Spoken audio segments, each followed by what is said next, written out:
What's good with y'all, man? It's your boy Will back with another video. Now today, I decided to get a little creative and bring a good idea. Let's discuss the idea of bringing in Dalvin Cook to the Cleveland Browns. Now, first thing first, man, make sure I hit that like and sub button. I've been gone a couple of days. Had some internet issues at my house, so I wasn't able to post the last couple of days. But make sure I hit that sub button. We're doing a 100 sub giveaway.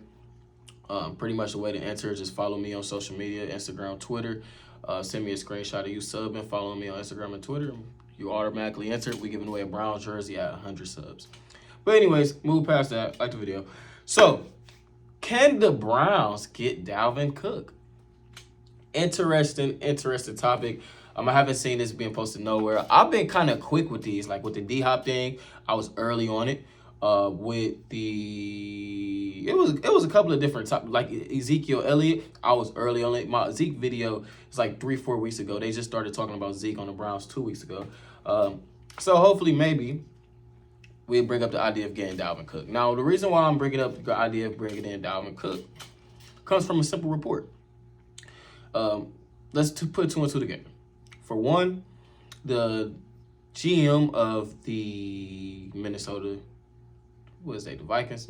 I almost said the Timberwolves. I'm tripping. The Minnesota Vikings.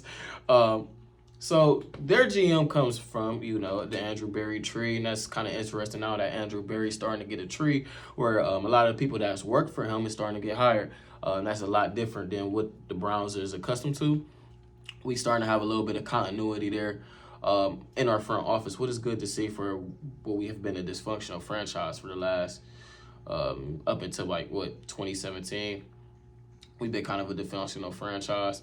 Now we still have our problems here and there, but not here nor there. So Andrew Berry, his descendant, I forgot the guy's name, but he's now the GM of the Minnesota Vikings. If you guys remember, we also went and got Zadarius Smith from them. So with us getting Zadarius Smith from them, it's kind of interesting that we got Zadarius Smith, and people feel like, we kind of fleeced them in that deal. The Vikings, long story short, is a trade partner of the Browns, and Andrew Berry does have a good business relationship with them. So, why could this be interesting? Now, the first question is, the Browns don't need Dalvin Cook. Dalvin Cook don't need the Browns. That's going to be the first objection that a lot of you probably think, rightfully so. But the Browns do need a backup running back, and the Browns like to savor Nick Chubb. And to add on top of that, the Browns went after DeAndre Swift. So if the Browns went after Swift when the Lions were about to trade him, when they drafted Gibbs, I'm sure that was his last name, with the 12th pick in the draft. I might be wrong on my picks and my nets. But, the Lions went out and drafted a running back in the first round on some crazy stuff. That led to the Eagles outbidding the Browns to get DeAndre Swift. Now, why would the Browns be interested in DeAndre Swift if they already have Nick Chubb? Because that's going to be the same question you guys asked on this story, on this video, I'm guessing, is why would we want Dalvin Cook when we already got Nick Chubb? It's the same reason why we want DeAndre Swift when we already got Nick Chubb. To bring in a great number 2 running back, just like we had with Kareem Hunt before he obviously got a little bit older up in age. Now, the reason that Dalvin Cook is being, shopped, maybe cut, has nothing to do with talent. The Vikings is in a terrible cap situation. They've lost and released a lot of their key older players from that old Vikings tenure. Guys such as Adam Thielen, Zadarius Smith. Thankfully, Justin Jefferson hit, but they just drafted Jordan Addison. They got that bad contract with Kirk Cousins. Let's call a spade a spade. And then I'm pretty sure they got one more guy. I just can't think of his dang on name. On the defensive end, he's paid really well. This is a younger guy. But I'm trying to think. So the idea of bringing in Dalvin Cook comes from a lot of different ways. One, like I said, the Browns got interest in bringing in a good running back. 2, they got a connection with Minnesota, and we just traded with Minnesota. And 3, I'm not going to say it's going to put the Browns over the top, but let's look at Dalvin Cook as a whole. Dalvin Cook is a good catching out the backfield back. You can ideally, in a perfect world, steal not split carries, but go like a 60-40, 65-35 with Dalvin and Nick Chubb. You can have Dalvin out there on passing downs, and you can have Nick Chubb out there on running downs. So it pretty much eliminate the idea of Nick Chubb catching the football off the backfield. But with Dalvin, it's a dual threat. And just like you wanted to do with Kareem Hunt, you could kind of run Chubb and Cook.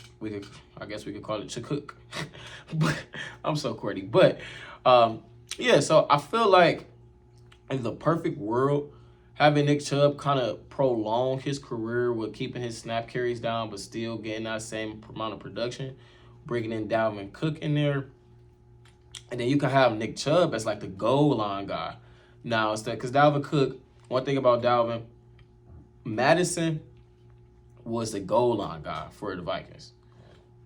So if you got Chubb in there now as the goal line guy, say we bring in Chubb to start the drive, say we start on 20, Chubb gets us to like 45, 50.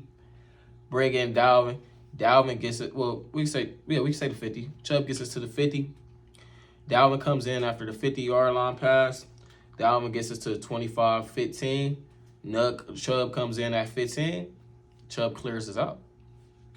And then if we want to bring it in the quarters, Chubb starts. Dalvin comes in that second quarter, give Chubb a breather. Chubb closes out the second, comes in on the third.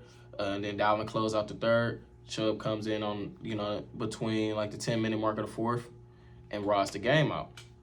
I have no problem with that. And then the 2-minute drills, you can throw Dalvin Cook out there.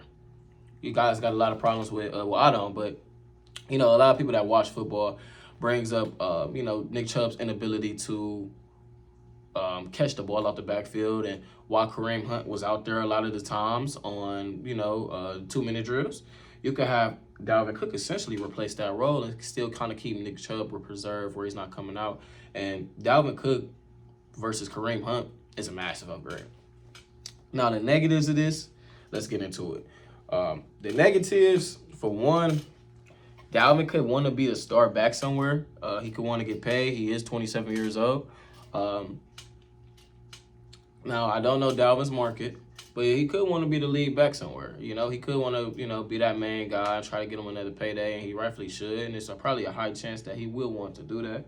I know if I was Dalvin, I'd probably want to do that. But there is promise with coming and playing for the Browns. Now, I don't know his cap situation, so keep in mind, this is all without cap included. Let's just say he gets cut and he signs with the Browns, or we trade him. This is all without cap included. So, or with the Vikings paying some of that and getting rid of him. Anyways, so he could want to get a big payday. He is 27 years old. And running backs kind of have struggled to get big paydays after they hit that 27 mark. Now, what's interesting about Dalvin Cook, and a lot of people will be able to tell, and I don't know, like I said, I don't cover the Vikings, I cover the Browns. I don't know if their offensive line has decreased. If you guys watch the Vikings or know anything about the Vikings, let me know in the comment section.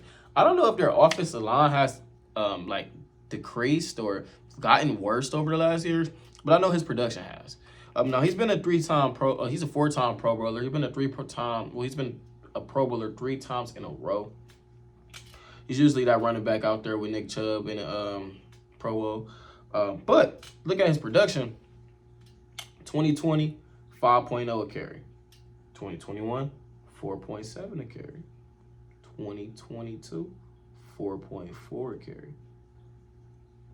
If he stays on that trajectory, he'd be at 4.1 a carry. And I'm not a betting man, but I would bet that he's going to be less than 4.4 a carry because he's on a downstride. Now, he still got 1,100 yards last year, and he did run the ball for 4.4 a carry. And I don't know if that's due to how good the Vikings offensive line or bad the offensive line is, but I do know Nick Chubb still averaged 5.0 with a bad Browns offensive line. So I don't really take in carries into it that much. I mean, not carries. I don't really take in an offensive line that much like other people do. But I am going to go out on a limb and say he's going to be at 4.2 a carry no matter what team he plays for. So if he's at 4.2 a carry, he was averaging 7.5 per reception. I think that's still good running back 2 numbers. Now, people are going to see the name and like Dalvin Cook. Why would he want to be a backup? Dalvin Cook, he could start somewhere. But if he's averaging 4.2 a carry, 4.2 a carry isn't the best in the world. You know what I'm saying? That's kind of mid as far as carry wise go. So I feel like, in my opinion, it would be smart and it would be a good time for him to kind of merge into that running back 2 role. But that's if he's willing for it and he's in that point in his career. He's probably still want a big payday. But if he want to go and he want to compete for a Super Bowl, the best team he can play for and the best running back 2 to be the best running back 2 in the league and create the best running back duo in the league will be the Cleveland Browns. By far. Now, teams he could probably play for, I'm trying to think, maybe like Tampa Bay, maybe like Carolina, not Miami no more, maybe Buffalo. But if he does go to those teams, I don't see him having a big year. That's going to be my hot take. I think he's kind of starting to become washed, but he does have good skill sets that keep him in the league. And I think it's early, but a close call that he probably should develop more into a running back 2 role right now instead of trying to go out there and get started in the minutes, because then he can end up in Ezekiel Elliott's position next year.